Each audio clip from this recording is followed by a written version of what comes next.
Hello. Good evening. Buenas noches and greetings to everyone for joining me on my first 2-hour Babcha's Pearls blog talk radio show. Music doesn't want to stop. We have that frequently. Okay. I'm Chrissy McMahon, your host on this pleasant Sarasota evening. It's 57 degrees. The moon is waxing at 28% full, and the sun is quiet.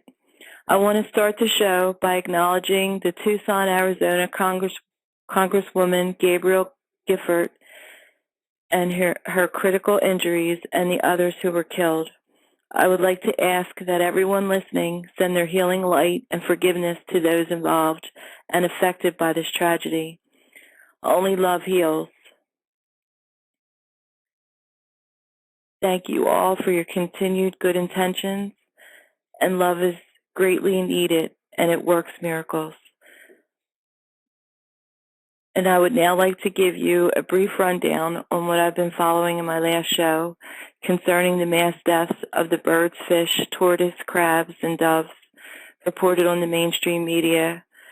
Continue to suspect poison, although no autopsies have concluded chemical, biological agents are involved, only massive internal injuries. And I recently learned about personal numerology that the year 2011 is a number 4 year, and according to Marcia Bender, Spiritually Speaking column in the New Florida Suncoast Transformations magazine, which is free in the West Florida area, she writes, personal years show how to avoid trouble, direct personal affairs,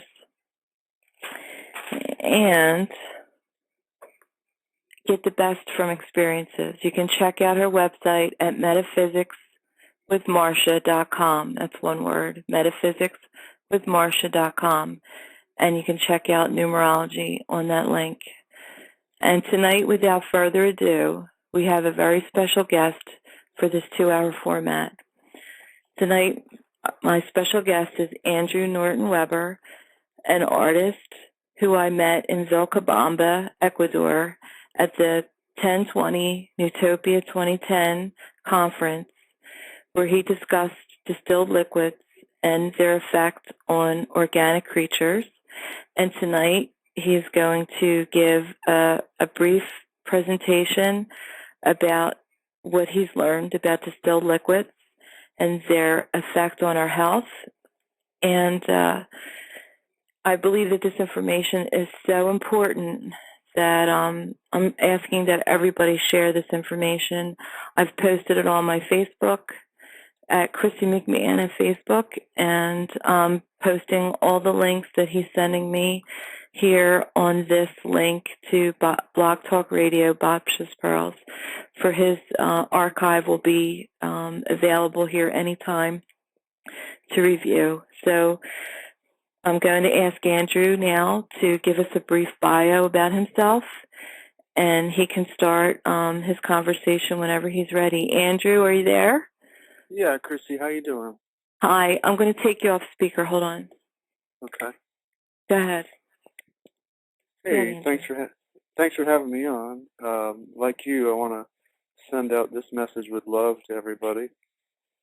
My name is Andrew Norton Weber, and I was born in Maine, 1970, and grew up there with a typical Western education.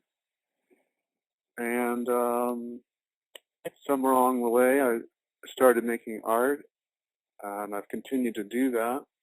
And my artworks, found object sculptures, can be viewed at andrewnortonweber.com, and Weber is with 2 B's. I guess we should get right to it. I was responsible for feeding my family 5 or 6 years ago, and somehow started learning about all the poisons that were surrounding us, fluoride in the water and additives in the food, and noticing how decrepit our fellow citizens had become, and noticing that my great-grandparents and grandparents all lived to much older ages, with many more of their faculties intact, and just within my own growing up, watch people get more and more decrepit at earlier and earlier ages. And so I started looking into how I could best protect my family from health, and feeding them and the right liquids. And so, of course, water was high on the list. I think that's an excellent start. Keep going. I'm sorry to interrupt. I at first was fooled by most people, away from distilled water.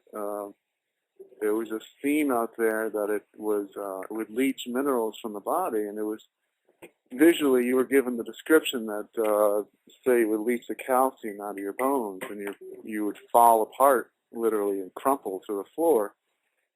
And there just seemed to be this back and forth banter about it, but no real way for me to know whether it was true or not. So I couldn't really take a risk on poisoning my family. And from my studies at the time, I thought that mountain spring water was the best that there was, and then spring water was second best, and then well water below that. And it turns out after much research that it's almost completely the opposite. The more time that water has run through rocks, say all the way through a mountain, the more chance it's had to pick up material that is actually very largely responsible for a lot of the decay we see, aside from the man-made ingested chemicals like fluoride and aspartame. It turns out that distilled liquids are the only liquids that actually remove things from the body. Pure water has nothing attached to it, has no dirt to it. Distilled water is water that's been taken apart and reassembled bit by bit. You would think that when you looked up in the dictionary, you'd see steam evaporation as the main definition, but that's only per example. It's any number of ways that water is completely separated at the molecular level, and when it's reassembled as just pure hydrogen and oxygen, that's distilled water, and it is the greatest solvent known to the human body. And yes, you could pour other solvents on your body and literally dissolve the body, like hydrochloric acid. But that's not what I'm talking about. This particular solvent dissolves everything except you. And it makes simple sense once you come back to it that we are water-based creatures, and you would use water to clean us up. When you use oil-based cleaners, you use oil-based paints, you use oil-based cleaners. When you use water-based paints, you use water-based creatures. And so this simple answer really comes back to that pure water, which is only one form of it, and that's distilled water, is the solvent that we all need to turn around this massive degeneration that we've witnessed amongst all of our loved ones. And we're all very scared and confused and don't know where to begin. And everything seems scientific, and Western medicine is just full of all these high-tech gadgetry images and gadgets. And, they've got urine up on the International Space Station, but you need $1 million machine to turn it into drinkable water. They're always putting out this front that access to high health is only available if you have lots of money and lots of technology. And what I'm going to reveal to you during this talk, hopefully, is that once again, the answers come back to simplicity, and we are supposed to be made perfect, and that's what these answers are pointing to, is that we don't need fancy machines. We are perfect as we are, and all the answers lie within us. That's a beautiful statement, Andrew, and I think that's a beautiful beginning for this conversation. Before we go any further, I would just like to encourage people, if they have any questions, they can either call in live at 347 637-1832, or they can ask their questions through chat, which is open live now. And I'm switching back and forth so I can keep abreast of anybody who might like to do that. But maybe you need to give them a little bit more information. So I just wanted to encourage people to call in. The number is 347-637-1832, and Andrew loves questions, so don't be bashful. Okay, go ahead, Andrew. Yeah, your questions help define what I've left out and what people need to know. So please, any questions at any time. Certainly. Thank you. Yeah. Let's kind of start with where we are right now in time. We're all holding our breath. We've got this 2012 drumbeat over our heads, and the main media just pumps out nothing but fear about it. And I found in my studies that whatever they're promoting, you generally should run in the opposite direction, and whatever they're telling you to stay away from is usually some of the best things that there are. And so that, just for one thing, makes me actually optimistic towards 2012, and life has been full of more and more coincidental happenings lately that encourage that for myself on a little personal level. We're at this, the age of Aquarius is supposed to be upon us, and supposed to be the end of the age of Pisces. And there's a lot of talk that this is the lowest point on the great year, the lowest point of our mental awareness, of our vibrational state. And I find it interesting that Aquarius, the water bearer, is who shows up at this time on the wheel, because what better way to start off a rise towards a new Atlantis, or whatever it may turn out to be, than a good cleanup job. And that is exactly what the information of pure water is going to do for us. This seems to be just, almost everywhere you look, it's a nightmare of people and messages, and the shape that people in, and the mentality of people, and people are very disconcerted and confused and disoriented, and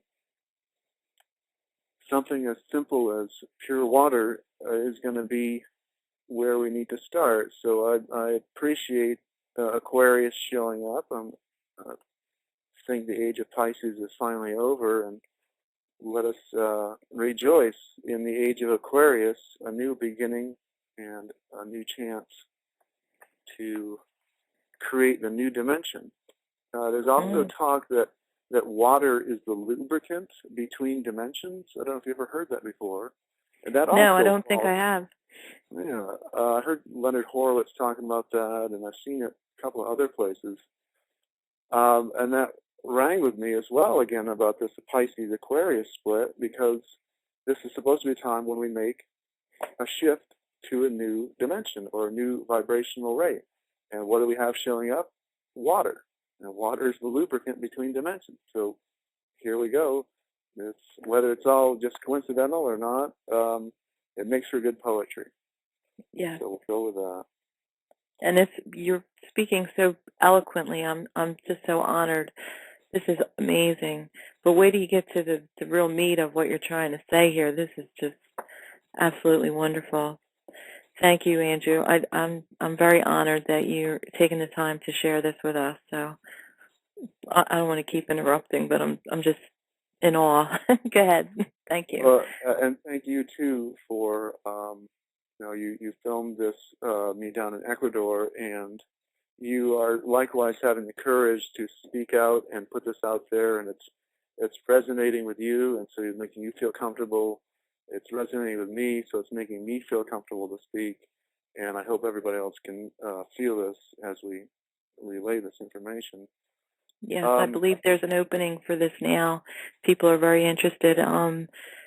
We have about 10 people on chat, so I'm pretty excited. I hope they'll have the courage, too, to ask questions. Okay. So let's get right to where people can get distilled water. and how it works. So give the proof for it as well. There's 4 main types of distilled water. There's machine-made distilled water, all fruit and vegetable juices, urine, and rainwater.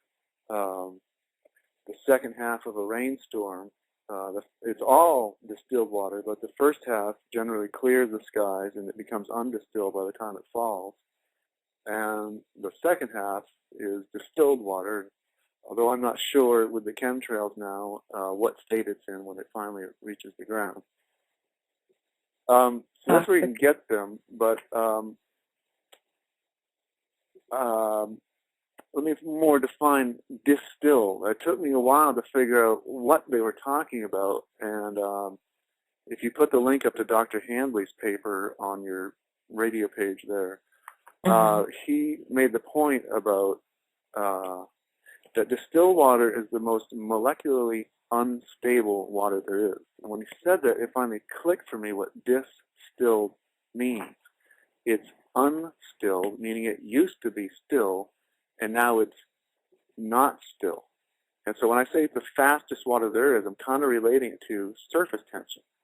And like the Dead Sea, you can float, it's so full of other objects besides hydrogen and oxygen, you could float a concrete canoe on it. And so it has incredibly high surface tension. I think distilled water probably has the lowest surface tension.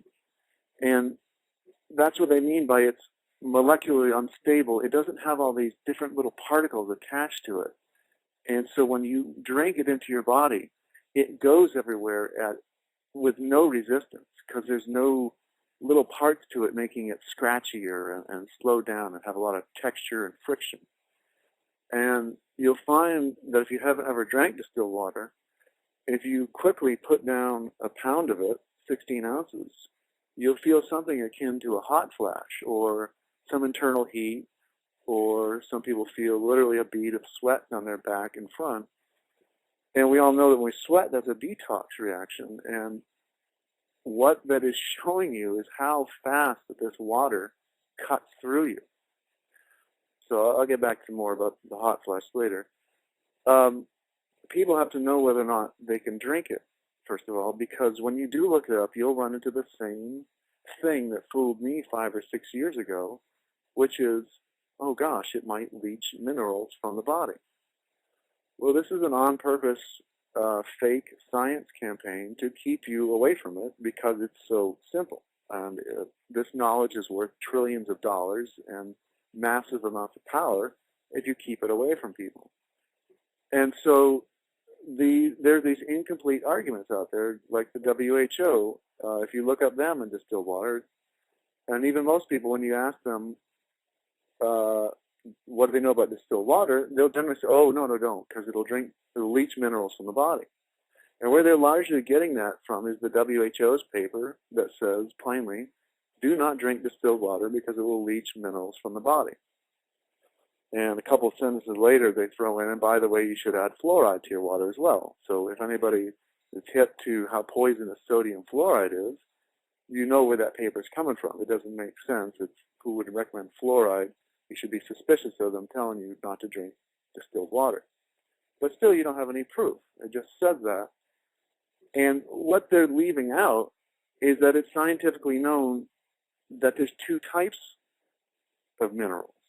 There's organic and inorganic. And so when they just say, don't drink it because it leaches minerals from the body, they're forgetting to clarify what types of minerals they're talking about. And you might say, oh, maybe they're talking about both minerals.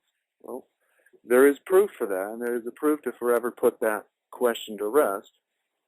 Let me just state it, first of all, though, that distilled water only leaches inorganic minerals from the body. And this is a scientifically known fact, and this supposedly great scientific body, the World Health Organization, that's supposed to be the pinnacle of watching out for our health, somehow overlooks the fact that they need to distinguish what minerals it actually leaches from the body. Because yes, you can say, yes, it's true, it does leach minerals from the body, but only inorganic ones should be added to that sentence. It does not leach organic minerals. And what's the purpose of that distinction? Very, very big purpose for that distinction is that the human body is only made out of organic minerals.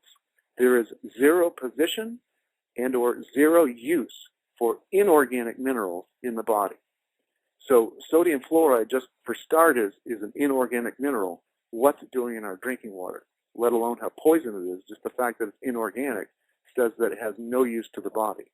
The body does not create life out of dead matter. The body only uses life to create more life.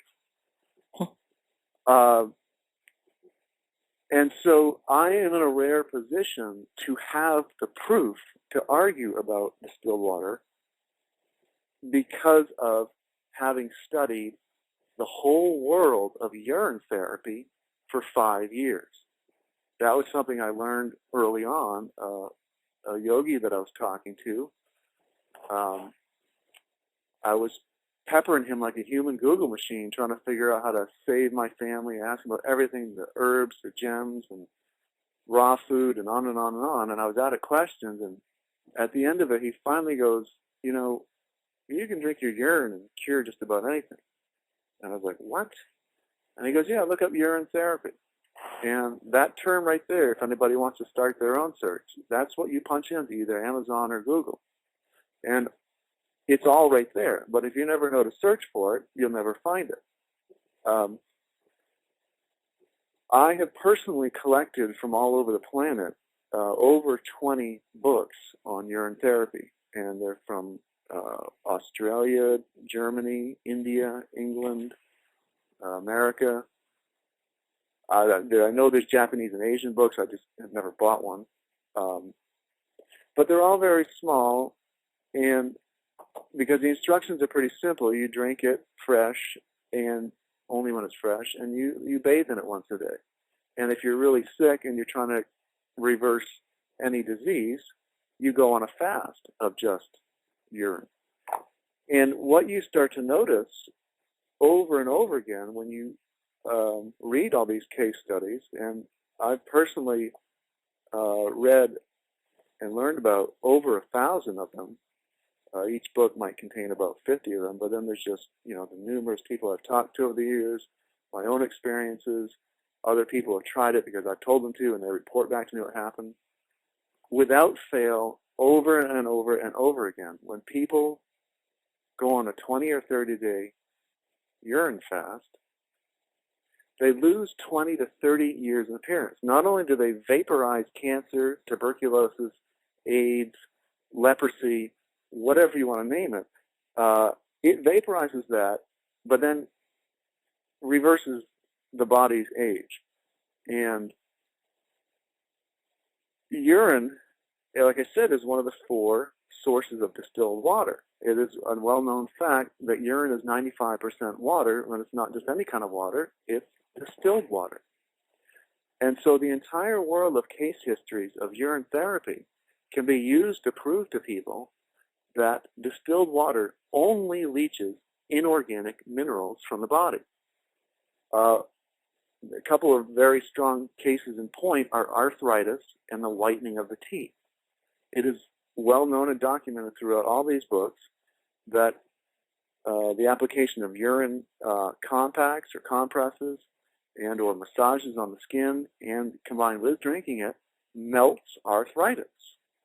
And the same thing when people swish for 10 minutes at a time with urine, in a pretty quick amount of time, very shortly, their teeth start turning white. And you will see this over and over and over again in all the urine therapy books. And when I first read that, I was like, wow, that's phenomenal. I can't believe it. And I can't believe it because I'm also witnessing it in my fellow friends and in my own teeth. I'm an artist, so I know what color it looks like, and I've watched my teeth go from kind of yellow to less yellow, and they get whiter by the day. And none of the books that I had, part of what we're talking about here is a kind of a revelation that I've had from putting all these bodies of information together.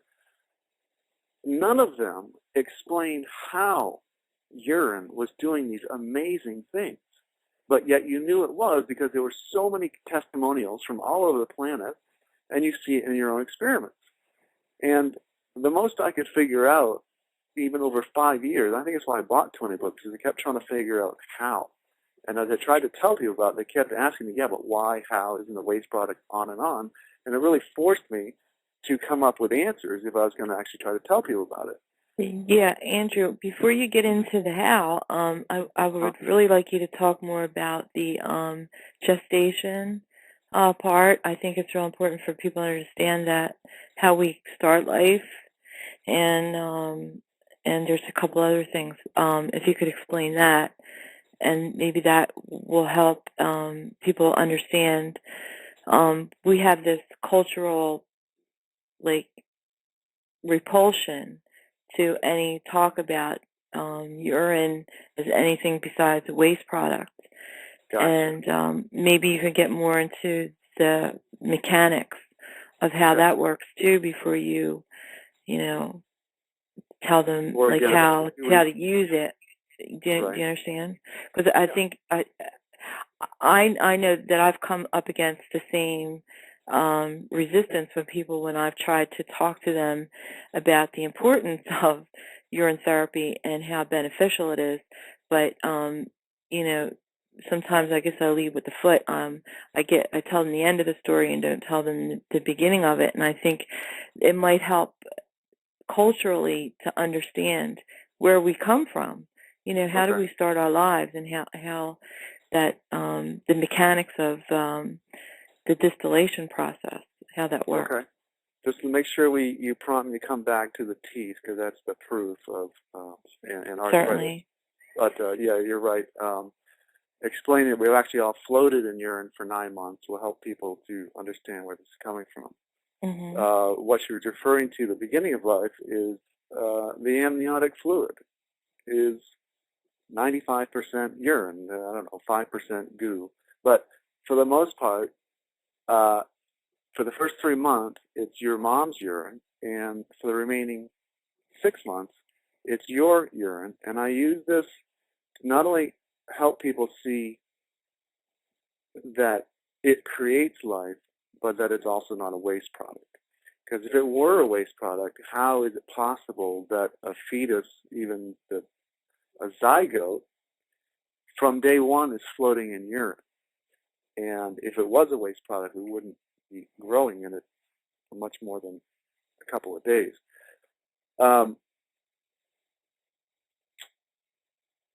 This is why they say that the water breaks, and urine is in truth is known as the water of life. And anywhere you see it in the Bible where they talk about rivers of living water or the water of life, if you read that understanding that they're talking about urine, the statements make a lot more sense, and you understand that's why it is. And this is why babies and angels are always peeing into fountains, because it is that very pee that you pee out while you're inside your mother that grows yourself. People keep coming back to, yeah, but isn't urine a waste product? And look at the baby. Look at where the waste cord is attached to the baby. The umbilical cord is attached to the intestines. Is there an umbilical cord covering your genitals and capturing your pee? No, it's your pee that's actually creating the water that breaks, the water of life. If you were going to grow a human in a floating solution, I would think the liquid you would be on top of your list to choose would be one called the water of life. And we breathe it in. We float in it for 9 months. That's why babies have such awesome, plump skin when we come out, because they've been floating in urine for 9 months. And it's supermodels' biggest secret, that they put fresh urine on their face at night and then wash it up in the morning. It makes the skin super soft and supple. And as you're floating in mom, we breathe like a fish at that point, if you all remember. And what is it that you're breathing in? You're breathing in urine. And without it, our lungs would not form. It's basically the ultimate human growth medium. And whatever you touch it to restores it to its original genetic DNA instructions. That's perfect. And then the mechanics of how urine, the distillation process in our bodies, Okay. how that the nephrons that you talked Right. about in the video that I have, maybe you could explain that. I think Yeah. that's really important because I actually checked because I was trying to find the words, but I went and I researched what you were talking about, and the picture, if you can go online and Google it and see the picture of what a nephron is, maybe you can explain how the kidney works and the plasma and all that. You know, I think that's real important. That's the part I left out when I talked about it the other day because I think that's so important to say, where does urine really come from? What's the mechanics of it? Okay. You know, we can tout the benefits and how to use it, but really, we really need to understand so we can get that mental picture of it being a waste product into what it actually is. We need to understand where it comes from and what it actually is. So one, we've got the babies floating in, so that helps to argue against it being a waste product, and we form in it. The mechanics of it more, to help you understand it's not a waste product. The overall misconception that people have is that the liver handles solid waste and the kidneys handle liquid waste, and it's absolutely not true. The liver handles all waste. And when blood leaves the liver, it is completely clean and needs no more cleaning. When the blood enters the kidneys, even CRC Publishing is a very well-respected scientific journal. Their book on urinalysis states that blood leaving the kidney is only very slightly altered compared to blood entering the kidney. And so if those were cleaners, it would be greatly altered, not only very slightly altered. And it looks like there's a couple of basic functions to the kidneys rather than being cleaners and blood filters. One is pressure released, and that's the most that I'll allow people to argue that it's a waste product. Say like when you drink a lot of beer, you start having to pee a lot. Well, your kidneys are responsible literally for your internal blood pressure. And so when you got too much liquid in there, it has to release it. The other one is your pH balance. Like a medicine chest, your kidneys are pulling out and removing and inserting back into the blood to make it the proper pH balance for what you need at that time. And as far as the nephrons, when I refer to the dictionary and distillation, and you might think it says steam evaporation, but no, that's only per example. What it really says is bit by bit. And I say that because you know that there's no steam evaporators inside your kidneys. Right. And so that is another example of distillation. The water is being distilled. It's being made to flow as smoothly as possible. There are 1 million nephrons inside each kidney, and when you look at an individual nephron, it's got this set of loops in it, which are called the distal tubules, distillation tubes, and every nephron has one of those. So inside your body, you have 2 million distillation tubes, and they are squeezing the water finer and finer and finer. And the end of each nephron comes down to, people generally think that their kidneys are solid, but there's actually a cave, a chamber in the middle of each kidney. And kind of like water weeps through the inside wall of a cave, that interior chamber in the middle of your kidney, brand new, what eventually is called urine, weeps from that wall, and that is where that water is coming back together bit by bit. And from there, from the bottom of each one of those 2 chambers, there's a tube which leads to the bladder.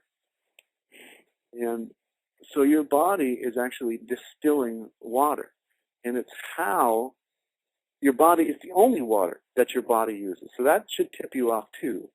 And what am I talking about? I'm talking about that your blood is 90% water. And it's, again, not just any kind of water, just like the amniotic fluid is 95% water. It's not just any kind of water, it's distilled water. The blood is not just any kind of water, it's distilled water. And that is probably the main reason that your body is, the kidneys are there, is to run distilled water through the veins. And what's the purpose of that? We come back to the fact that distilled water leaches inorganic minerals from the body. Inorganic minerals are things like grease and stuff that's dead, and tar and fat and butter. And I always used to wonder to myself, when I was washing my hands after cooking, when you had grease or Crisco on them, it takes forever to get that slippery feeling off, even with hot water and soap. And I always used to wonder, gosh, I'm eating all these Pringles and Big Macs, and I've had steaks and lobster drenched in butter.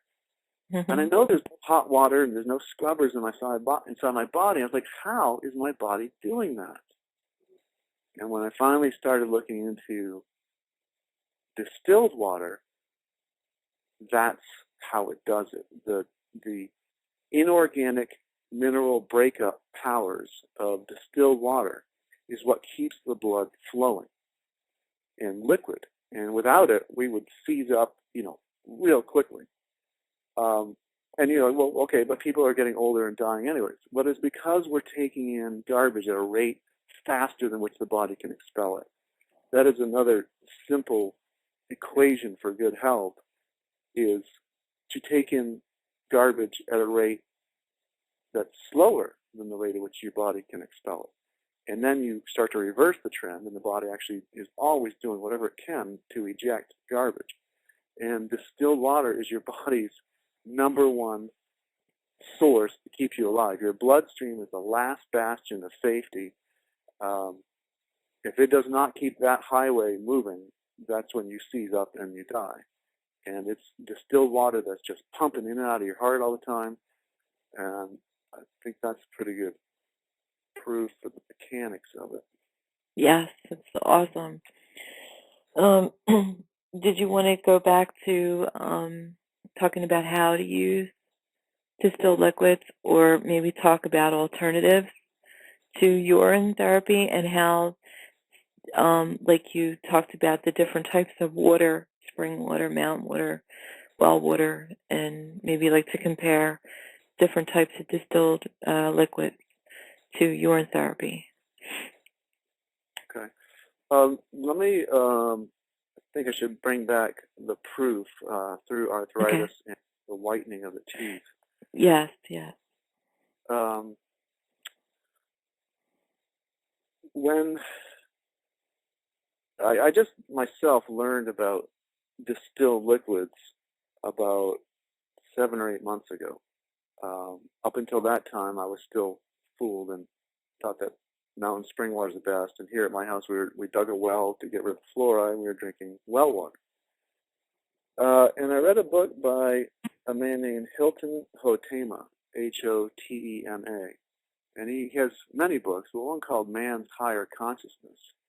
And Hilton Hotema spent his life, or at least 30 years of it, traveling the world, going to the sites of all the ancient mystery schools, and gathering and piecing together what information he could. And for anybody who's searching, his books are full of a wealth of information. And he had this one chapter about distilled water, and I thought I already knew about distilled water, but I said, well, all right, I'll read it anyways. And at this time, I had a complete library of knowledge in my head about what urine does to people, and urine therapy, and over 1,000 case histories. I was very well versed in it. And he started listing what he said that distilled water does to the body. And it very quickly, my mind picked up that everything he was listing was one of the things that urine does. And I was like, wait, that's what urine does, that's what urine does, that's what urine does. And then this light came on that reminded me that there is this one little line in all the urine therapy books about distilled water, that it's a scientific baseline. They always say urine is more sterile than distilled water. That's their way of kind of letting you know how pure and sterile urine is. And even the science books, they say the exact same thing. it's more sterile than machine-made water. And so when this guy started listing, he says, Hilton Hotema said, distilled water dissolves mineral deposits. I said, wait a second. I said, all the books say that urine is more pure than distilled water, and all the urine books also say things like urine dissolves rocks and melts stones. And when Hilton Hotema said that distilled water dissolves mineral deposits, I said, hey, that's the same line. And then the light came on, because all the times I've seen that urine is more sterile than distilled water, that it's the distilled water aspect of urine that is melting arthritis, that is whitening the teeth. Again, none of the books described how it was doing it, and the most I could figure on my own was, okay, maybe it's the ammonia content of urine or the astringent properties of it. Somehow it's cleaning things.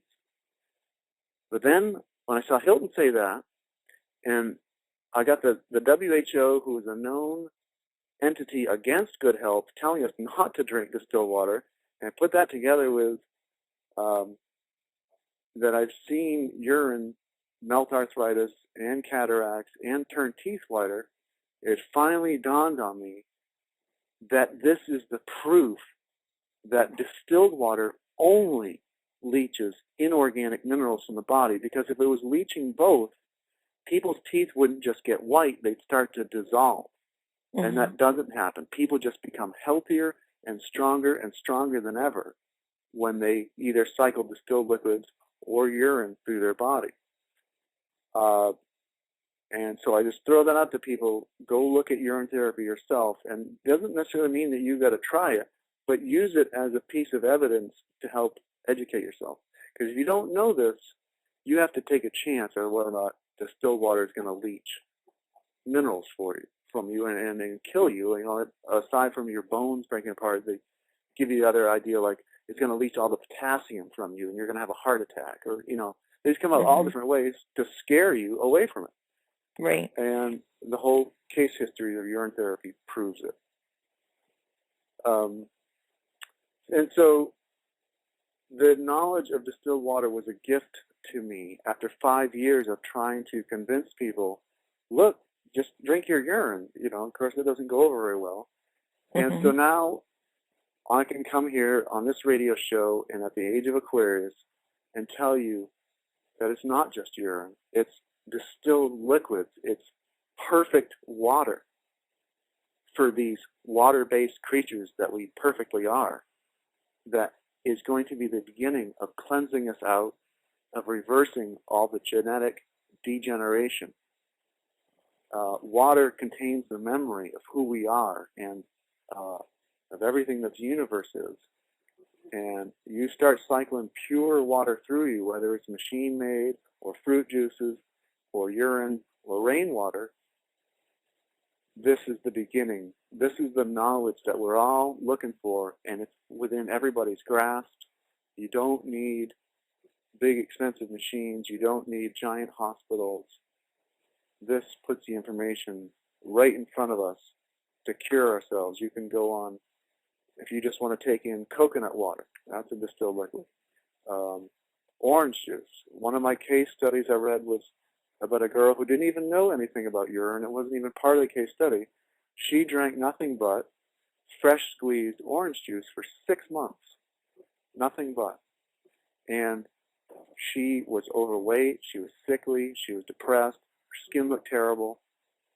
And after 6 months on pure orange juice, she had complete rejuvenation, complete removal of all those symptoms, and lost years in appearance and felt better than she ever had. Mm-hmm. And so let me say this at this point, just in case people are seeing that are close to it. This is the fountain of youth. The joke about the fountain of youth being the lost fountain of youth is that it makes you think, oh, if I could only find it over that mountain over somewhere. It's somewhere, I know it, And if I could just find it, I could have my health and lived a long time without decrepitness. The fountain of youth is your genitals. If you look at images of fountain, it's always a spout that's spouting water.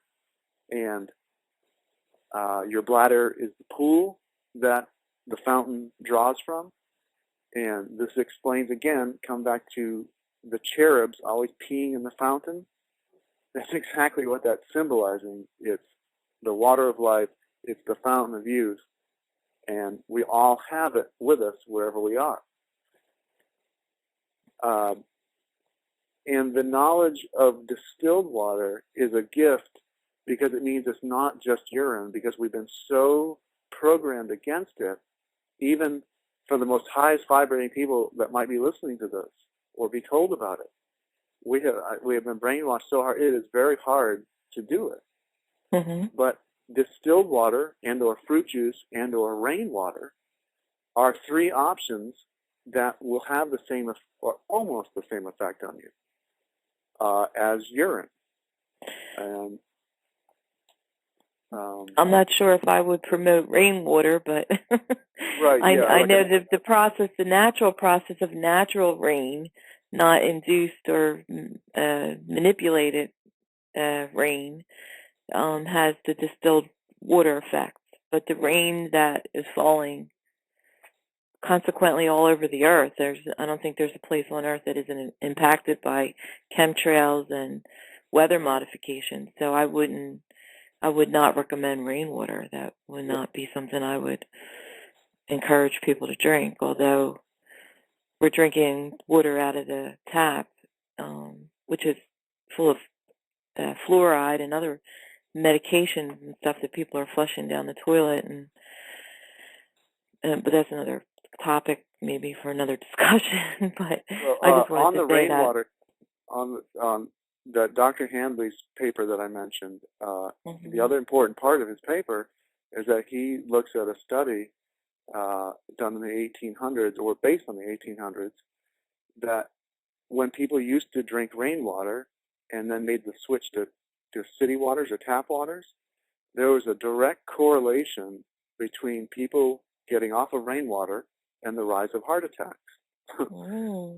So when people were on distilled water, that distilled water on rainwater, when they were living in rural areas and they were catching up their roofs, when that was their main source of water back when the skies were clear, that distilled water was keeping their hearts free-flowing.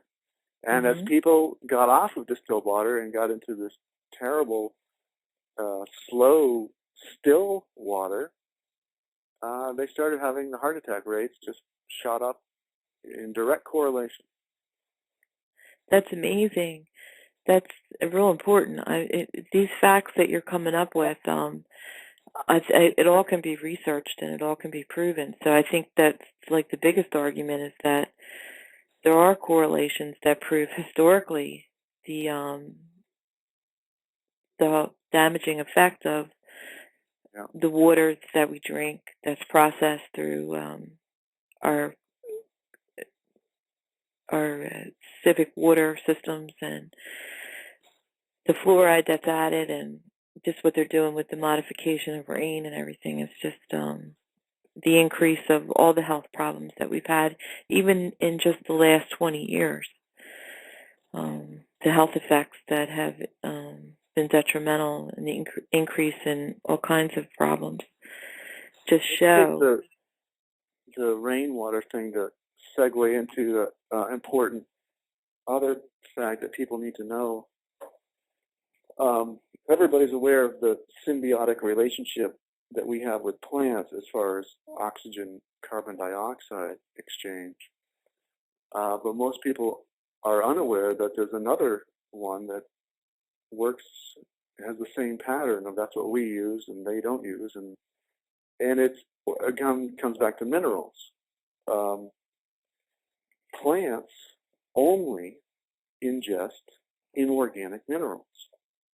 Humans live off of and should only ingest organic minerals. And humans exit inorganic minerals. Plants take in inorganic minerals and they exit organic minerals. So what do you mean they exit? Well, I'm talking about the body of the plant and the fruit of the plant. An important part of that rainwater being distilled water and how it works with the plants is, like Hilton Hotema says, distilled water dissolves mineral deposits. And that's what stones and rocks are. They're giant globs of inorganic mineral deposits. And when rain falls down, rain, as a distilled liquid, literally melts rocks and stones. And that's what plants live off of. They take inorganic minerals up through their roots, and through, I don't know if it's transmutation or osmosis or what the correct term is, they do a wonderful thing for us. They turn inorganic matter into organic matter. There's two forms of every mineral, like I said, even, say, calcium. In rocks, in stones, and in mountain spring water, and in all these fancy bottled waters, when they list, that it's got calcium in it, they all fail to mention that it's inorganic calcium. And plants live on inorganic calcium, and when a plant produces an orange, they have turned that inorganic calcium into organic calcium. And that's a nice little thing that they do for us, because it's what we need to live on.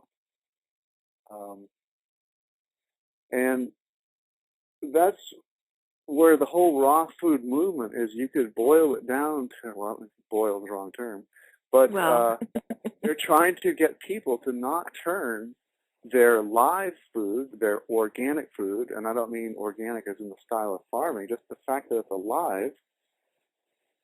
When you cook it, you turn it into inorganic matter. And so yes, that's by creating destroying all the enzymes and the nutrients that are present in the fresh live food. And literally turning it into stuff that the body can't use. Right. And so the inorganic calcium that's in expensive bottled waters or that's in the rocks, that will create arthritis. That will freeze you up. That will get stuck in your lenses. That will give you cataracts. That will give you arteriosclerosis. But the calcium that's in an orange, the organic calcium, will repair a spot in your bones. And that's the big difference, is we want organic minerals. That's it on plants. And that brings us, I think, to our first hour. We have about 5 minutes left in the second hour, starting, and I'll give the call-in number again. It's 347-637-1832, and the lines are open, and the chat is open. And I know this is a really difficult topic for a lot of people, so I understand the anticipation and the resistance to even accepting this information. And I just want to thank Andrew again for being so diligent and really knowing on a historical and scientific basis what he's talking about. And maybe you could even share with us a little bit about the history of urine therapy, like how ancient this practice is, how long that this has been used. It's been used, I believe, in India, maybe in other countries I'm not aware of, and how it's evolved through the ages. Maybe you could give us some short history lesson on urine therapy. Okay. And anybody can look these up themselves. You'll find all the same stuff I do.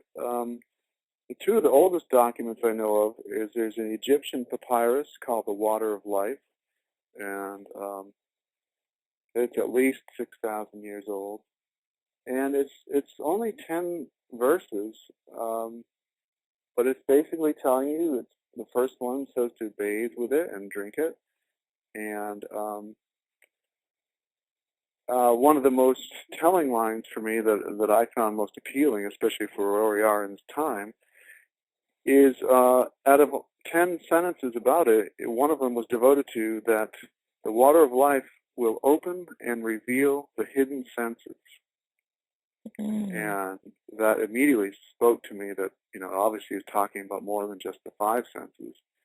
And that for me gets into the pineal gland in our third eye. And we can talk about that in a second too. And the other ancient document is from India, and that one's 5,000 years old. It's called the Shivambu Kalpa. And Shivambu is spelled Shivambu. It refers to the god Shiva, or the water of Shiva. It's also known as the water of auspiciousness. And I find it fitting that it's in India, the word for urine is Shivambu, because Shiva they call Shiva the creator, and they also call Shiva the destroyer. And that seems to be what urine does for people, is it destroys everything that is not you, and it helps to create everything that is you and everything that you want yourself to be. Shiva protects you. And that document is inside of a larger document called the Damar Tantra. And the Shivambu Kalpa inside that is 107 verses specifically devoted to how to use urine. And if we were supposedly cavemen 5,000 or 6,000 years ago, I'm kind of confused as to how we had these specific instructions of how to use urine way back then. Another oddity to that document is after 106 verses of telling you about this amazing thing that you've got this own product with you all the time to do all these wonderful things with, the last one is it says, but don't tell anyone, keep it a secret. And the whole document is laid out in the form of the god Shiva talking to his wife Parvati. And the last thing he says to Parvati is, he goes, but don't tell anyone, it's a secret. So I'm actually suspicious that that is an ancient Illuminati, so to speak, document, or, the people who kept the knowledge, because the last thing they do is they don't tell anybody, which is kind of, it's not very nice. Well, yeah, there's a lot of esoteric undercurrents in the things that you're talking about. It's just, it's uncanny that nobody really understands about this knowledge, and it's hidden in plain sight. We have the fountains with the little boy peeing, or the cherubs peeing into the fountain, and the Bible verses telling us to drink from our own cistern, but we don't really understand even what we're looking at or what we're hearing.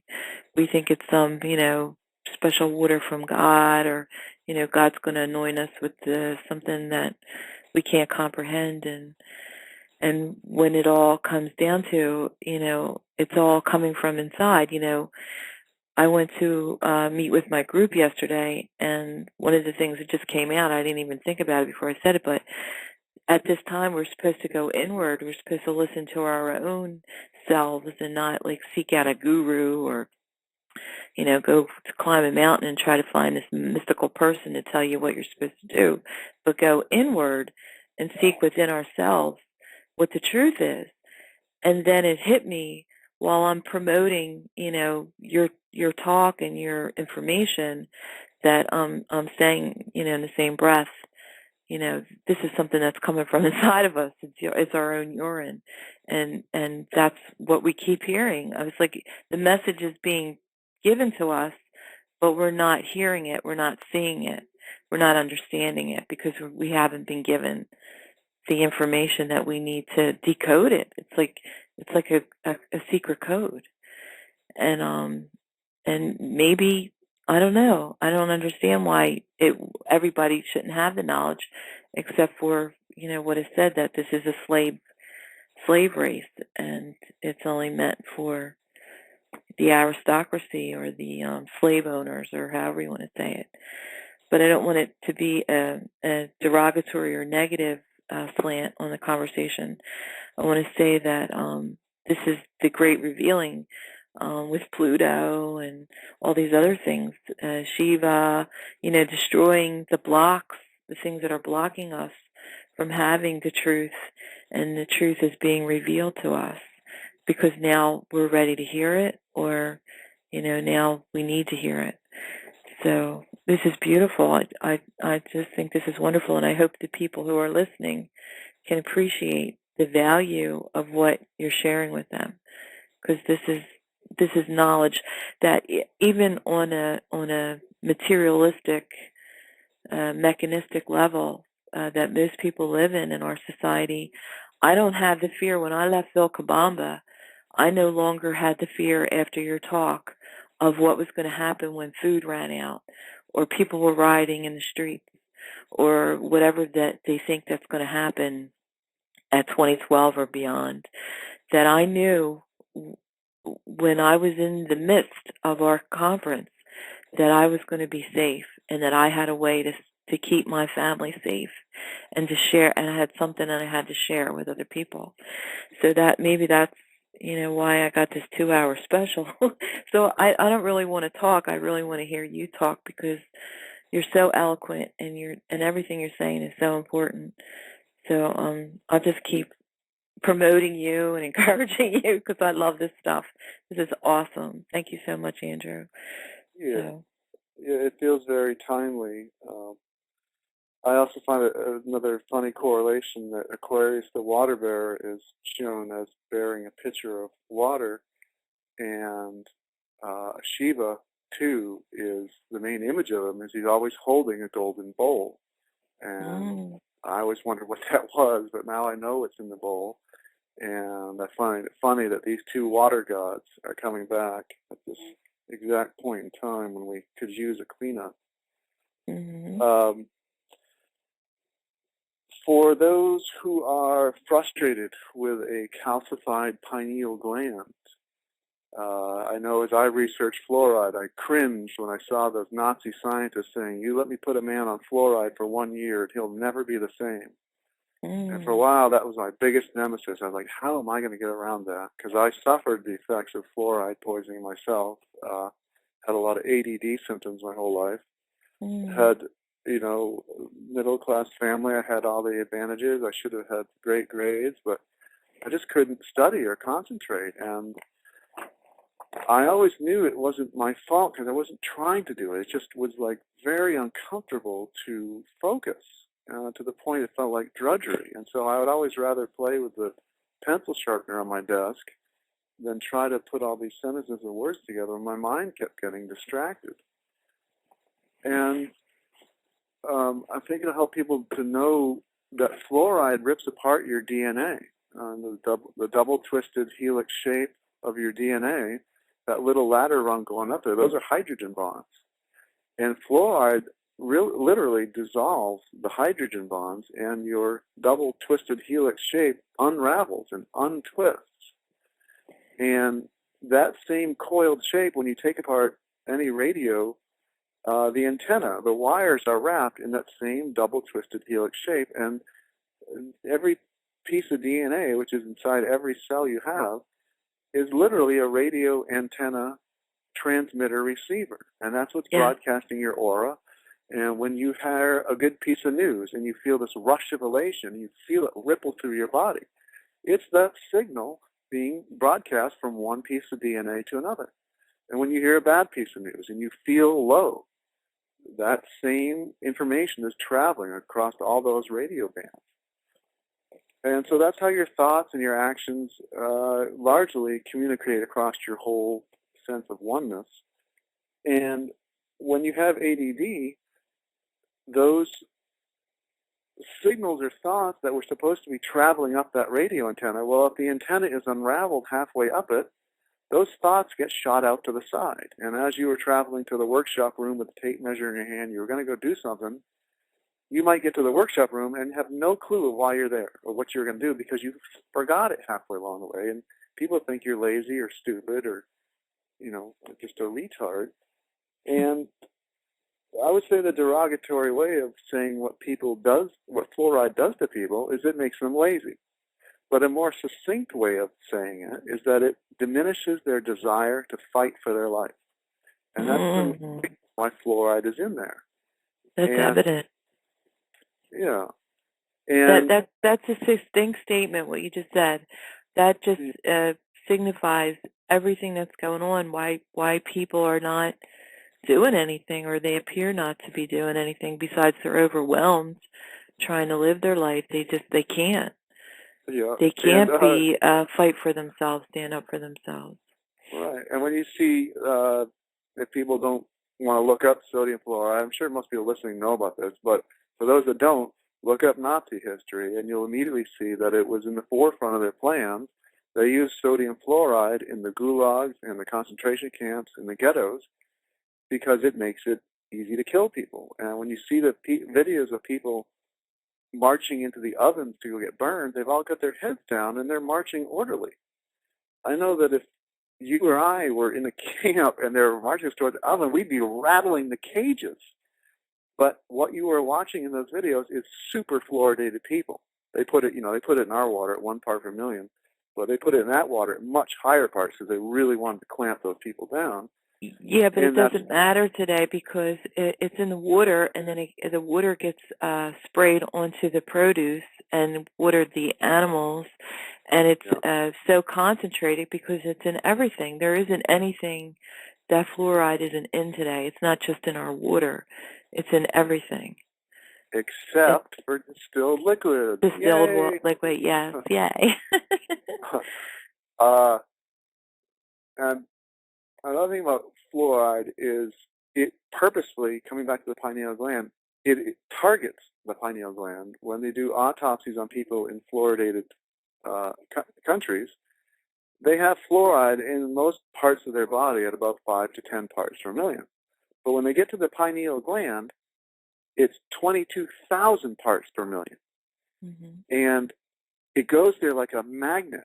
And it seems like fluoride goes to your most perfect, delicate tissues, and that seems to be your most numero primo delicate piece of tissue is that third eye, the pineal gland, and it's obvious to me that it's not by accident that that's where it goes, because that's your connection to God or whatever you want to call it. That's your satellite dish to the all. And so when you shut off people's connection to their higher self, to their soul, to their intuition, to their inner voice, that's when you get the effect of it diminishes your desire to fight for your life. And people don't hardly have any fashion sense. You can pick Americans out of a crowd anywhere in places that aren't fluoridated because they've got style, and Americans can't hear their own inner voice of what looks good. They can't make choices about art. They can't design their homes nicely. And so that's all you see these shows on TV about hoarders. They can't make decisions. We're just watching this completely degenerated world from fluoride. There's a number of things on the list, like MSG and high fructose corn syrup and stuff, and aspartame, but fluoride would be like a bright, shining neon light at the top of the list as to what's causing all these problems. In laboratories, when you give rats high doses of fluoride, within 3 generations, they start giving birth to crippled rats. And so we've had fluoride for 60 years through more generations than that, but at smaller amounts. And what you are witnessing is the slow ripping apart of our DNA, and parents with ripped DNA giving birth to children with even more ripped DNA, and on and on. And that's what's responsible for the slightly retarded look that we see on a lot of our fellow compatriots and friends. And people are all high and mighty about themselves, like to look at these people and go, they're just degenerates and I've got good genes. And well, there may be a little bit to it. Also may be that you happen to be luckier and got healthier food and it didn't have as much fluoride in it. And people that are poor are eating all the lowest foods that there are. They're just getting jammed with it. And so distilled water comes into this issue as a wonderful savior because a calcified pineal gland is an inorganic mineral deposit. And what dissolves inorganic mineral deposits but distilled water? Mm-hmm. And for everybody out there that's having a hard time meditating, I can relate to that so well. That's such a common thing. I've been meditating for 10 years, but I still can't get anywhere. It's hard for me to keep my thoughts still. Well, that's because your whole body is corrupted and destroyed by fluoride and all these poisons. And distilled water, bit by bit, is going to remove all of that stuff. And when you give the body a chance, it takes great advantage, and it will clean out, and it will regenerate. It is always trying to restore itself to the genetic instructions in our DNA. And when you give it the chance, it will it'll throw out all the garbage and reverse all the damage. And you can get more confidence in that if you study urine therapy and just seeing that over and over and over again. That's what happens to people. And when you see that the books from all over the planet, you either got to think, okay, all of these people are lying from all over the planet, or it's true. And you start to lean towards it's true when you experiment yourself. My own personal experiment is everything that I've ever tried on myself works exactly the way the urine therapy books say it will. So you start to see that pattern. That starts to give you proof positive, too. Mm. How to drink distilled water. Dr. Handley gives a rough formula of you take half your body weight in ounces and drink that every day. And I think that might be fine once you are completely cleaned out. But what I'm seeing for almost all of us who want to get our pineal decalcified, they actually want a functioning third eye, they want to get rid of obesity, you need to drink 1 gallon a day.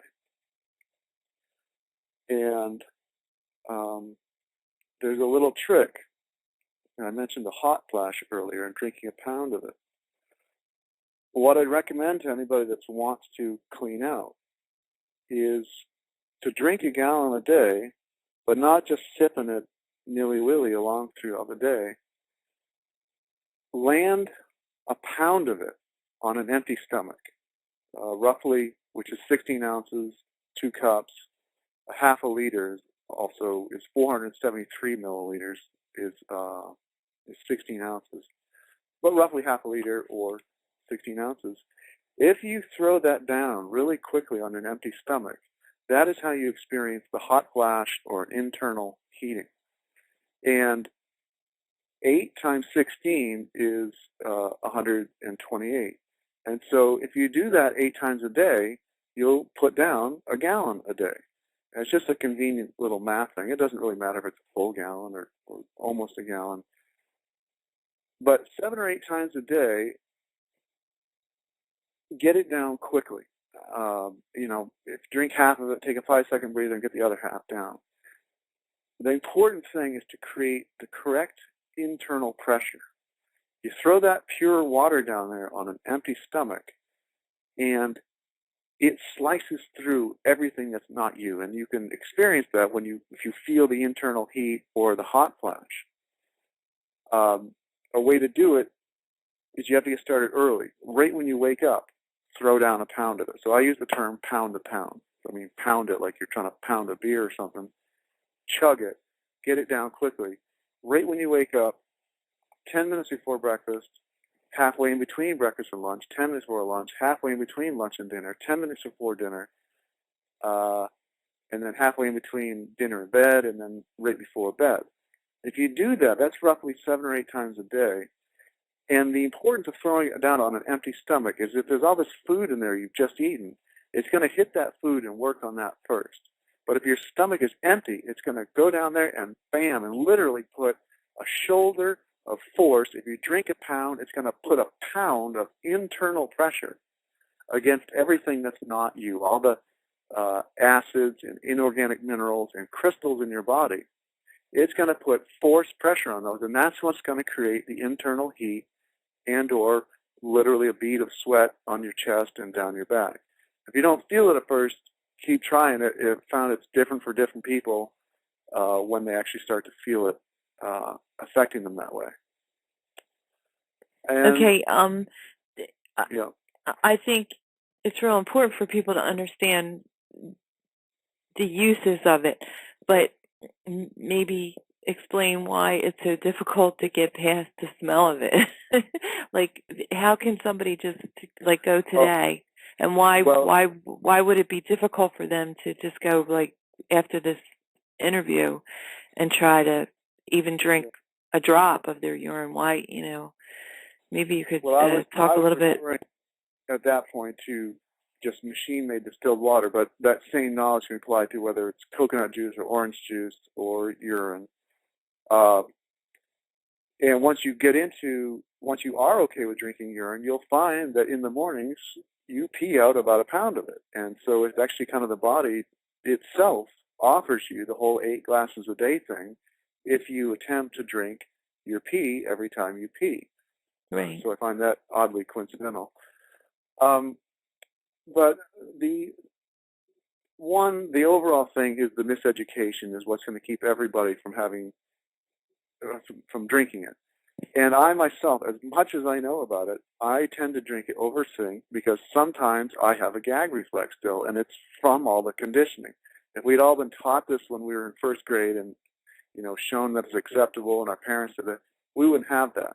But we are been deeply psychologically bred and damaged against it. And so I myself, sometimes halfway even through chugging it, I go, what am I doing? I have a gag reflex, and it's uncontrollable. And so I just start over. Yeah, because when you continue to drink your own urine and you're not eating any kind of cooked foods or anything like that, that your urine will actually turn into water. Yes. So is it still even you still get a gag reflex even when it's so clear that it doesn't have an odor or a taste to it? It's still no. It actually comes back. It's much easier when it's like that. And I still, I'm mostly vegetarian. They call me a flexitarian. If I'm going to my friend's house and they're having ribs, I'm going to eat ribs, but I'm going to pay for it the next day or morning or later that evening. My pee is going to start to have a nasty flavor in it. And that's, again, part of the whole raw food movement.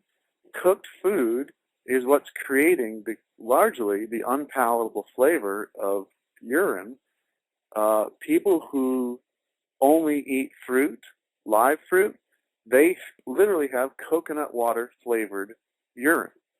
And I've had it myself when I've gone on fasts to make it happen. I've personally done a 7-day fast where I didn't drink anything but my urine. And for most people, within 3 to 5 days of either drinking a gallon a day of distilled water or looping all of their own urine or a gallon a day of fresh fruit juices, everybody within 3 to 5 days starts peeing out rainwater clear urine.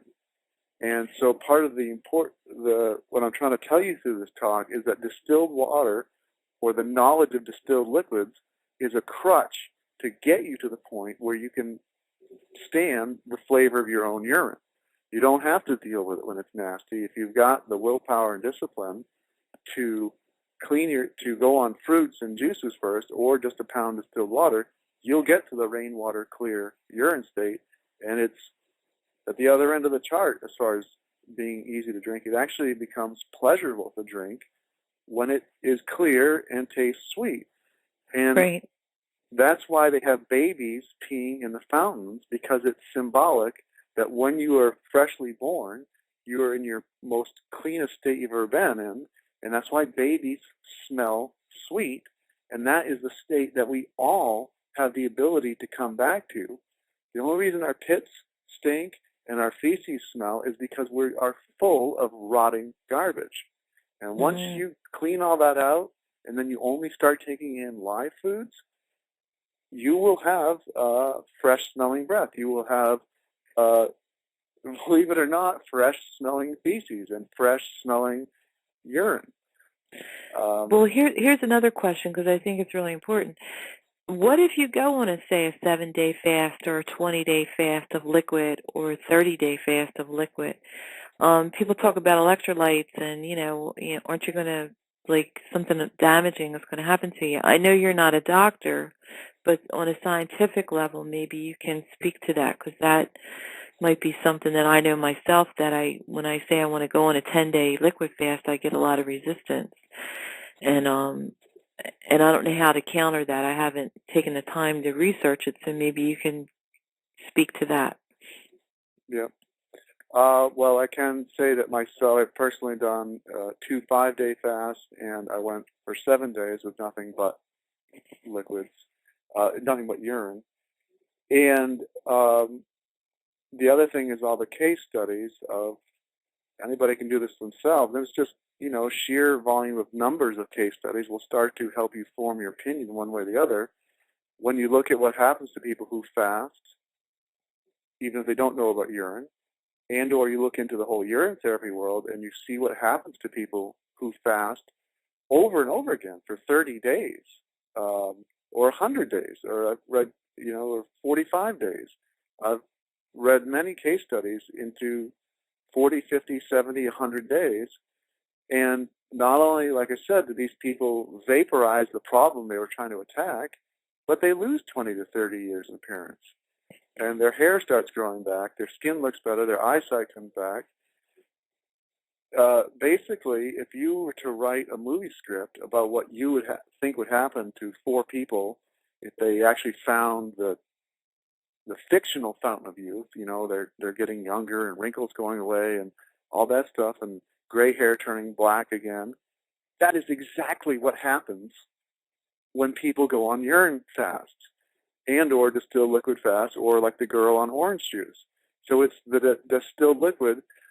I guess all I can tell you is you've got to use your own intuition. You've got to sense out whether or not you think all these stories are made up or not. And we have about 35 minutes left in the 2-hour segment. So I know there's a lot more that you'd like to share with us. You have the stories about people surviving by drinking their own urine, and right. There's some other things about the uses, about how to use it. So however you want to do that, you have about 35 minutes left. Okay. That's another way to get over your fears about whether or not to fast or not. Look at survivor stories. When you Google, I did this myself because I didn't want to early on. I didn't want to make myself sick or kill myself.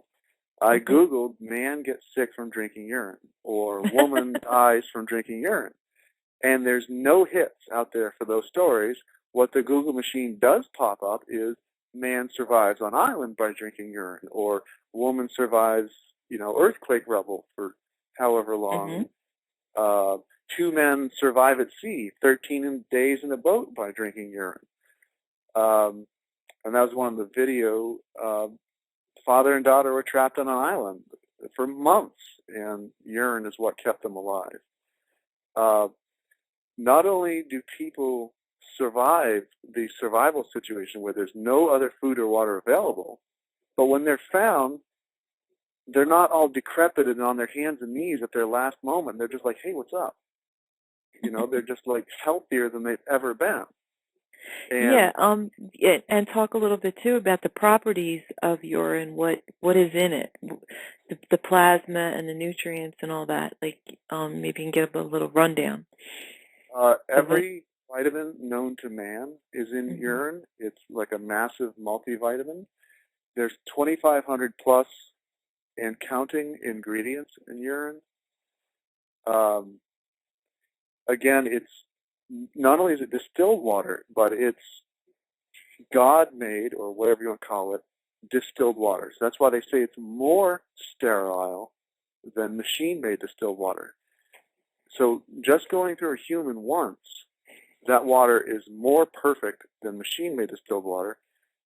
Everybody, I want you to fathom in your heads what it means when somebody starts looping that same water 2 days at a time, 3 days, 10 days, 100 days, or then goes on and never takes in another additional source of water and just loops their own. Just going one time through the human, it's more perfect. Now imagine if it's gone looped through 100 or 1,000 times. That water starts getting just the most ultimate primo distilled water you can get. It's the the fastest water there is.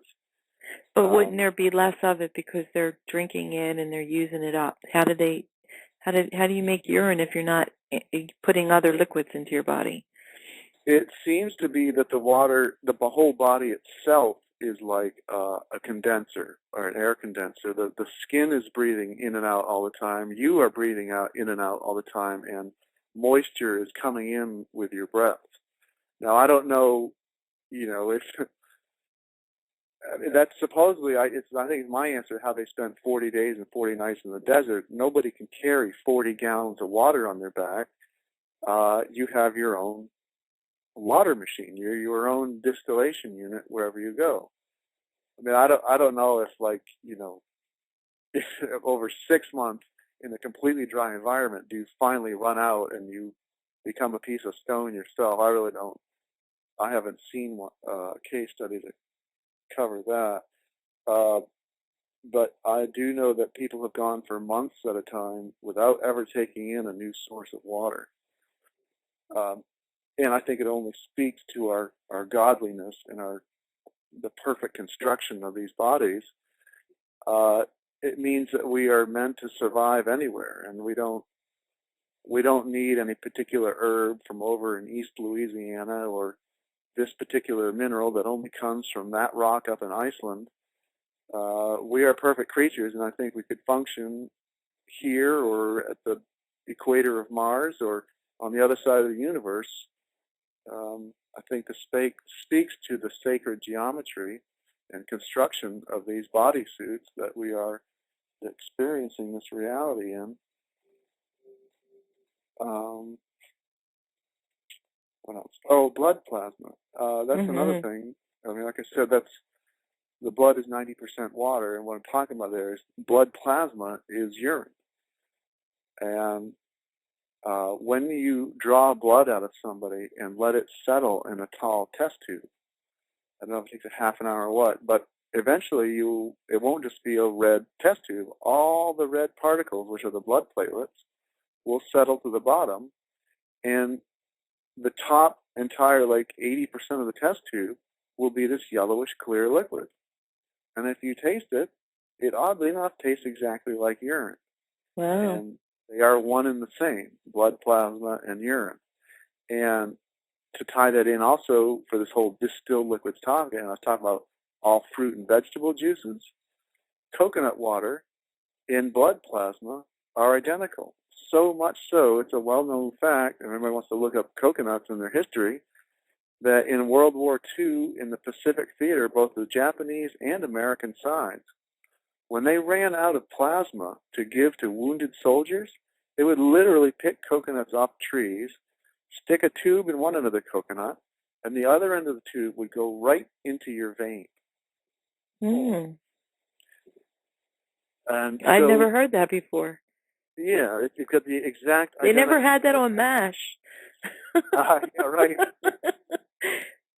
It's got wow. the exact identical electrolyte balance as your blood. And so there's just this interweaving line going in between blood and urine and coconut water and fruit juices and amniotic fluid and plasma. It's the distilled liquid aspect running straight through all of those things. Now, if distilled water is so bad for us, why is it what nature is using to operate every living being? But yet we're not supposed to drink it. Why do you think they're trying to keep the knowledge from us? I mean, do you have any speculations on that? It just seems like power or greed. That's about all I can chalk it up to. Because it definitely makes us, we're all terrified of moving an inch without having a CVS drugstore on the corner down the street. Oh, I know. And the more hospitals they build and the more medical insurance we pay for, the sicker and the more dead people become. People aren't getting weller in the United States. They're getting sicker. Fancy. They got all their gadgets and all their high-tech outfits and garbs and all this antibacterial and all these protections, and it's all a joke. We are strong, awesome, powerful creatures. And you can withstand any poison, And that's a survival factor. Oh, Everybody yeah, should you didn't know. even get into the anaphylactic effect. Seconds after any poison enters your bloodstream, the antidote is in your urine.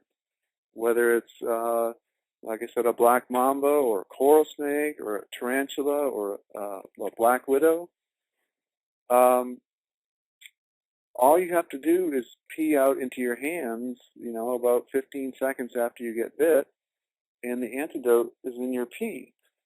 How that works is the kidneys allow homeopathic-sized dots of everything that's good and bad with you into the urine. And for those not familiar with homeopathy, basically it works by giving you infinitesimally small dots of a particular thing, and it gives you a healing reaction, a massive. The smaller the dot, it seems to be the more massive the corrective reaction is.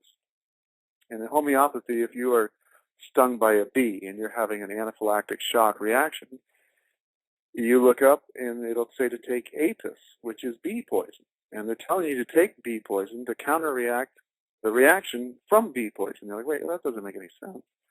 It just seems to work that way in nature, that whereas a large amount of something will create a poisonous reaction and death, an infinitesimally small amount of it will create the opposite reaction. And that seems to be how the kidneys are also working. It will allow homeopathic-sized dots of the snake venom into your urine, and all you have to do is hold it under your tongue. And the two giant lymph nodes under your tongue those are the guys that make antibodies. And the homeopathic-sized dots of the snake venom in your urine is called antigens. And when you hold your urine under your tongue, those two lymph nodes get to study the antigens. And they go, this is the guy that's messing with us. And bam, bam, bam. Okay, start making the correct antibodies, because now we know who it is. And I've read testimonial after testimonial about people dealing with snake and spider bites that same way. Everybody right now is terrified that that's going to be the end. If you're out in the woods, you get whacked by a rattlesnake or a cobra or water moccasin, that you're dead unless you get to the hospital within 15 minutes. And that's usually true if you don't know that you're a perfect machine and you've got all your defenses. My own personal case study with that is my father and I are both allergic to walnuts, and we could tell you if somebody had put walnuts in cookies because we both started getting cankers in our mouth. And urine will not only stop the reaction in real time, but you can use it to permanently educate your body to never have the reaction in the first place. And just by my continual drinking of urine over the years, I no longer react to walnuts at all. And I never purposely tried to erase it. It's just my body kept giving me the antigens of the walnut, and it educated my body not to have that stupid reaction in the first place. And by the way, the majority of allergic reactions, like people have these crazy allergies to peanuts and all kinds of silly things, fluoride is responsible for that, especially the glucose allergy, this whole gluten-free aisles in the health food stores. That is, again, a result of ripped DNA, and the body is not functioning right. So that can restore it from the overall path to letting the body restore from distilled liquids. But through urine therapy, if somebody's having a reaction, their chest is swelling up, starting to breathe, just give them a little bit of pee, and you normally think that it's only their pee would do it. But as our minds have all expanded here, we realize that we're all oneness. You can be a stranger in a crowd and walk by somebody that's having an allergic reaction to peanuts, and you could pee out a little bit of your pee and give it to them. The vibes of, homeopathy work us on intestinally small dots, well, including vibrations, and the vibration of that person having that reaction is going to be in anybody else's pee as well. And I've seen case studies where it's worked that way. it would have sounded crazy to me too back when I was in the 70s or 80s, but as I started to learn more that the hidden senses are real and that there's much more to this world than the five senses, you start to be able to allow for this kind of information. And it works when you try it. So it proves it to you, even if you're a Western-raised kid. My own personal story with the wasp, though, the walnuts is one thing, but my father and I are also both deathly allergic to wasp stings, and we have to carry around an EpiPen with us in case we go into anaphylactic shock. And the last time I got stung, before I knew about urine, I was minutes away from dying. I got rushed to a hospital, and there was if you had a broken thumb, it looked like you had been in the waiting room for 5 hours waiting. It was so packed with people. But I went in there and told them I was having an anaphylactic shock, and they said, okay, give me your name and sit down. I wasn't sit down for more than 5 seconds before they called me, and they had 5 doctors and nurses all around me giving me liquid IV, liquid Benadryl, oxygen to my face, taking my blood pressure, and calming me down manually. And so they saved my life and prescribed me an EpiPen. But just a year or so ago, I got stung by a wasp, and I thought, oh, man, here's my own personal chance to see if this works. And my friend who had actually driven me to the hospital before was actually right there with me. And I peed into my hand about 15 seconds later and just put, that little bit. It might have not been more than 10 or 20 drops under my tongue. And I sat down at the kitchen table with the car keys in one hand and the EpiPen in the other. And I waited to see what would happen. And 10 minutes went by, and then 20 minutes, and then 40 minutes. And my body was completely silent. There was absolutely no reaction to the wasp sting, whereas the last time my whole body started itching, my head started tingling, and my chest started getting tighter and tighter and tighter. And this time, nothing happened.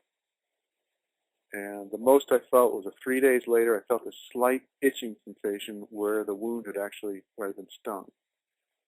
And so I feel like I can honestly say to everybody that I used it to stop that anaphylactic reaction, and again, it worked exactly the way all the books said it would work.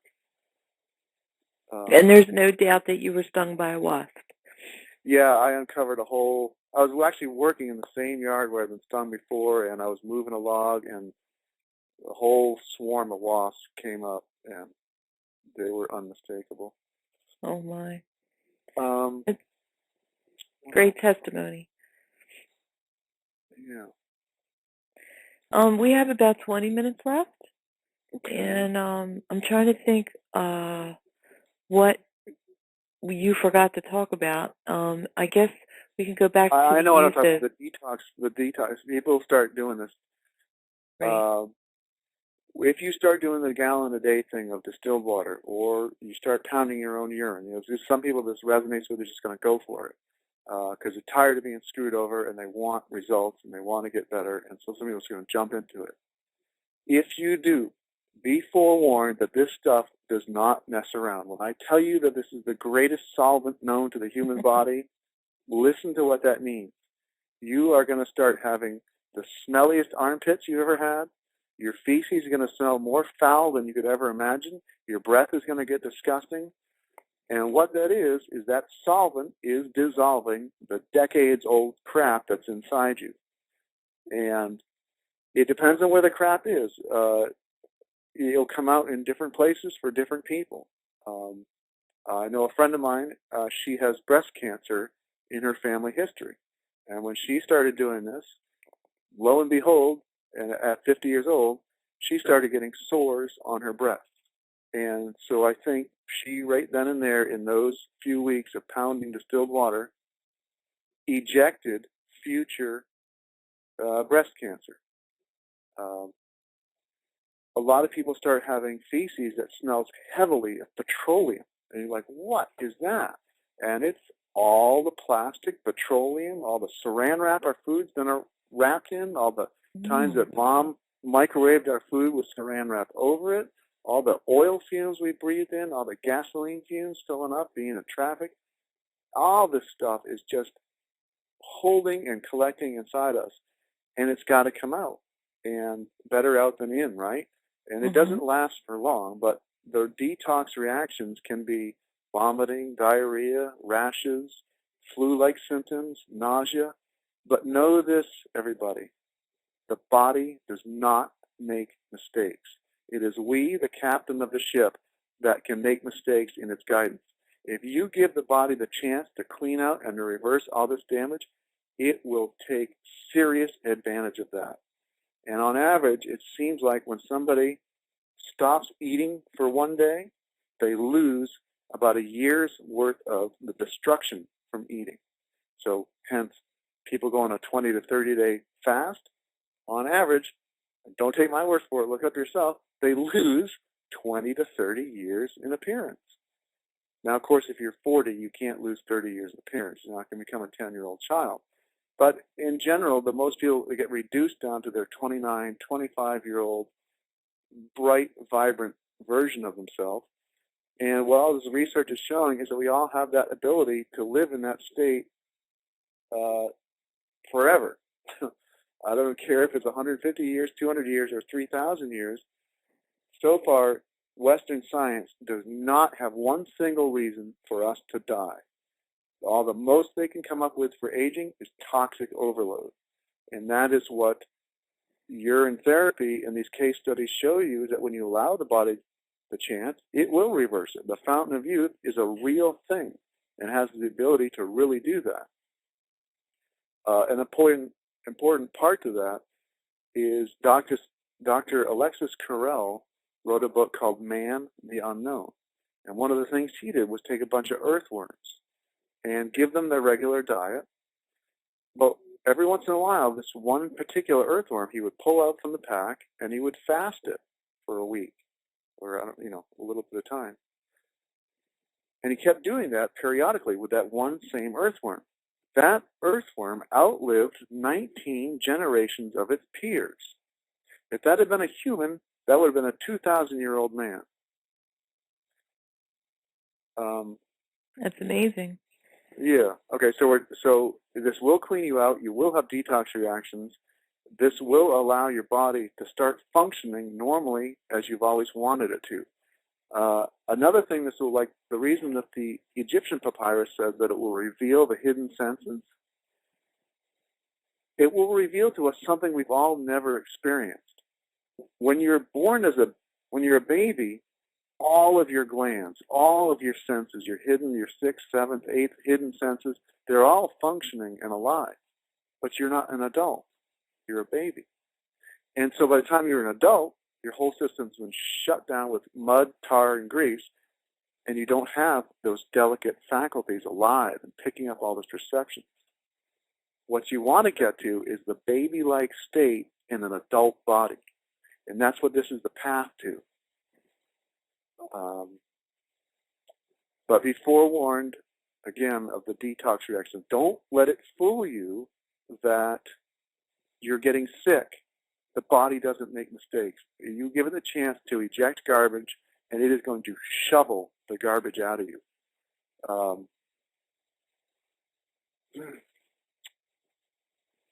Sometimes you can't get to the toilet fast enough, so just be forewarned. But it's all good things, and it's all temporary. Now, suppose you've done this fast, like you've done a 10-day liquid fast or maybe even a 20-day liquid fast. You also talked about in the video other things that you can do with the detoxing, with enema and other ways to use the urine for your body. And if you could just go over that again. I think we have about 14 minutes left. Okay. Two major things, aside from drinking it, that's the internal rinse, and you can visualize that cleaning you up from the inside. And let's make sure we don't forget about the Merkaba before we're done with this, and Ascension. Okay. The other two main ways to use it to cleanse the body are the external rubbing and massaging of it, and or enemas. And I believe, mainly my case studies have been with urine, but I don't see any reason why you couldn't use distilled water to rub your skin with and to use for enemas. basically what that's doing is it's assisting in washing away the detox reactions. Distilled water dissolves mineral deposit, and so as that junk starts to come out of you, as you saturate the body, you take in nothing but distilled liquid for days on end. That's the key, is to let it just keep staying saturated. Those decades-long deposits will eventually soften up and start to fall out of you.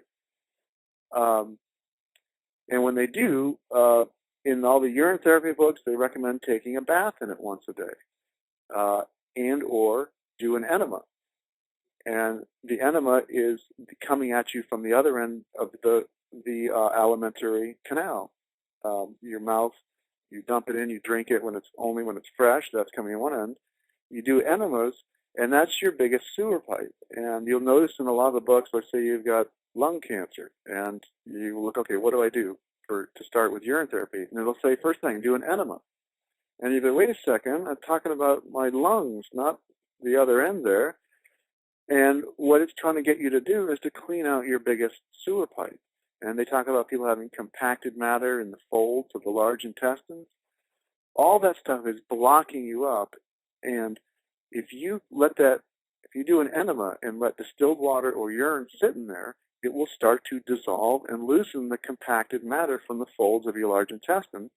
And I've had black circular chunks and rings fall out of me, strange looking things that doesn't look like feces at all.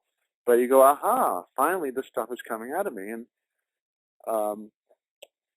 if the biggest sewer pipe gets cleansed out, all of the other smaller and smaller and smaller sewer pipes that are above it, they can start falling and dumping into it.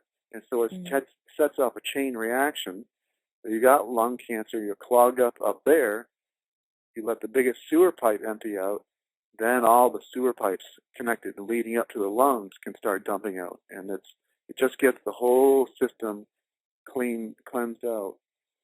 Okay, and how about the medicinal effects of burns and things like that? Yes. In Japanese and Asian families that know about this, they on average will keep 30 to 40 gallons of aged urine on hand for emergencies. And say a little boy pulls a pot of boiling water off the stove and burns his whole body. They will immediately wrap him up and take those 30, 40 gallons and keep his whole body, those bandages, soaked in aged urine. And that's a whole other aspect to urine therapy, is this thing of aging it. And only for external use, though. If you've ever found urine that somebody left in the toilet and it stinks to high hell, that is the aging process going on, and all that's really happening is the miracle massive multivitamin formula is still there, but the uric acid has fermented into ammonia, and the ammonia content of it has shot through the roof, and that's what's creating that incredible stench. But what the ammonia does is it, quote-unquote, makes it softer, and it penetrates super deep into your skin. And this will allow burns and serious gashes, wounds of all type, to heal with no scars. And you're completely used to burn victims just, well, that's it, they're scarred for life.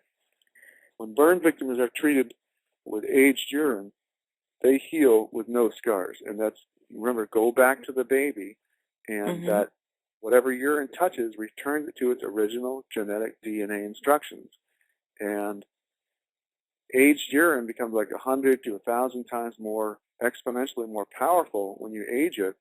It just really, really destroys anything that's not you, and really, really helps to create what is supposed to be you, especially when you have deep wounds or gashes. It just builds you and stitches that skin up, just like there's, somebody in there with Legos putting you all back together. You take off I can attest to that, because I had sunburn in Ecuador, and I had a terrible sunburn. I think the pictures are on my Facebook page in my picture section, and I used urine for about 2 days, and I not only didn't peel, which I always burn and peel, I'm very fair-skinned, but I had the beautifulest tan for the longest time I've ever had in my life. It was amazing. the healing that I got from using urine, and just like I would say 36 hours of using it continuously throughout that 36-hour period, that I was almost completely healed, and I didn't peel or anything. I think I had like second-degree burns from doing a therapy meditation out in the sun. But we have about 6 minutes left, or I'm sorry, 8 minutes left, and you just intrigued me beyond measure talking about the Merkaba. Oh. And I don't even know why you brought that up, but you have to talk about that. Okay. For those interested in ascension and who have been studying the Merkaba, and we're all familiar, we've been seeing these terms that when the chariots of the gods, there were these spinning wheels of light. Keep hearing reference to spinning wheels of energy or light. When you, and this only works with urine, not distilled water or rainwater or fruit juices. If time is lateral and all time is happening at once, all events, past, present, future, happening at once, visualize yourself drinking your urine once, twice, 3 times, 100 times, 1,000 times. Imagine having all at once. And now see visually in your mind, the water goes down through your body and comes back out your fountain, into a glass, back up into your body, down through the body, into a glass, up to your mouth, down through your body, into a glass, up to your mouth, over, over and over. What have you created? You've created a spinning wheel of energy, and that triggers your Merkaba to fire up. And for those that continually drink their urine, they will keep their Merkaba on, and that is a prerequisite to ascending. And where did you get this information? Magenta Pixie 2012. She's got an excellent She's familiar. on she's got a YouTube channel. Again, it's Magenta Pixie 2012. I don't know her at all, but I once found a video of hers who's talking. It was called Urine Therapy and Ascension, and when she said that, I could just instantly visualize it. And for me, it goes hand in hand. That would make sense that everything is simple. Again, everybody, come back to simplicity. We have all these powers, and it's been told, oh, you got to, to be a doctor, you got to study for 12 years. To be a meditator, you got to study for 15, 20 years before you can even hope to have a glimpse of anything. It's all bullshit. We all have the ability. We all have our powers. We are all gods, and acquiring water, which everybody's freaked out about, it's right in your body. You've got your own water maker. And everybody's spending all this money buying expensive water, and everybody wants to get their third eye open. They want to astral travel. It's as simple, again, as closing your eyes. Your water source is as simple as drinking your own water. And firing up your Merkaba is as simple as drinking your own water, the water of life. So well, that's awesome. Yeah. Well, we have 5 minutes left, and I'm sure when I hang up, I'm going to think of something. But we can always have you come back, and you can wow us again with more stuff. But is there anything that you would like to say before we close?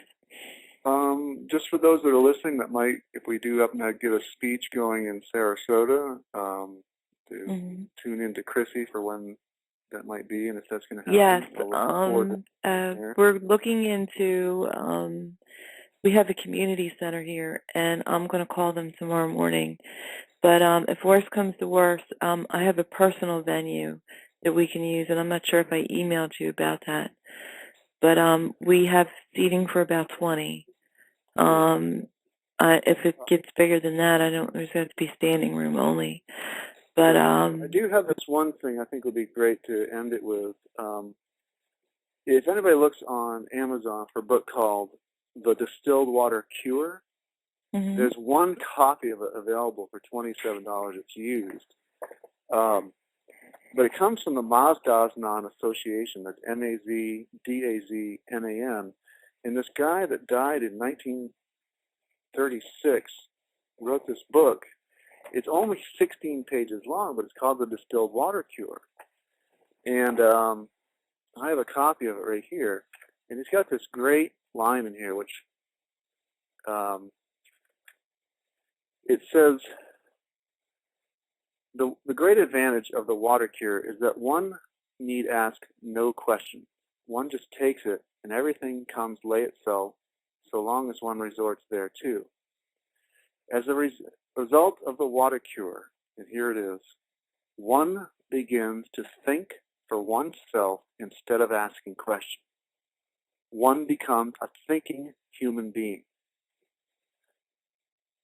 So what this means is all of your own hidden senses open up. If we never hear from each other again, we all have the knowledge to become our own complete encyclopedia. If you want to access the Akashic records, if those are real, if you want to talk to your higher self, if you've got a question about what the heck is going on, why is life so screwed up, this one simple piece of knowledge about running pure water through your own body will lead you to a state where you don't need to ask anybody else any questions.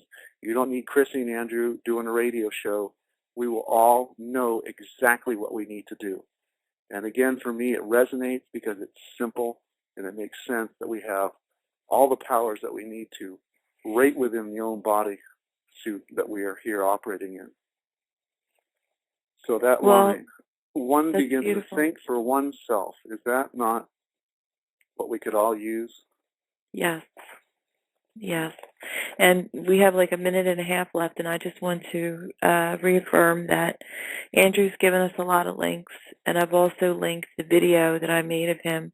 I'm still subtitling the middle part, but the beginning and the end is available on YouTube at Babcha means love, all one word, but the link is on the this site for his interview.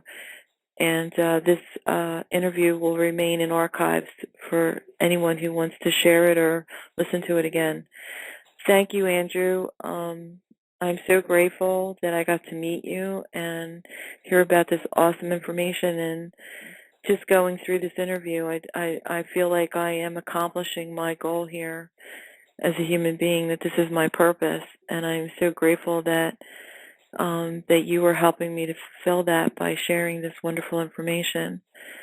Yeah, thank you for being a medium to also help it happen. And I think we are all, whoever's listening, we are all the water barriers, and let us bear this knowledge to ourselves and to our fellow man who have forgotten it. The time to remember it is now, and it's here now. Well, thank you, Andrew. And you can check out his art at what's the name of your website? I don't have my Andrew Norton Weber. It's AndrewNortonWeber.com. Okay. And all the links plus the ones that you sent me, I'm going to put on. I tried to do it while we were speaking, but it knocked the chat off. And I want to thank all the people who came to the chat and had the courage to listen, but maybe not ask questions. I hope they'll feel free to email me or email Andrew if you have any more questions, and we could get a follow-up. There's actually a phone call. We only have like 30 seconds. Go ahead, ask your question. Just want to say hi to Andrew. Hey, Dad. Oh. How are you, kid? Pretty good. Wow. You are if you'll pardon the expression, a well of knowledge on this subject. Oh, thank you, Father. That means so much to me. You are so funny. Oh, well, yeah. There are few who believe that. All right. Like Father, like Son. Uh-oh. Namaste, gentlemen. Thank you so much. All right. God bless you and love always. Thank you. Bye-bye. God bless. Bye-bye. Did I hear that? Yep. Yep. It's on the tape. Bye-bye. Bye. I'll call you in a bit, Dad.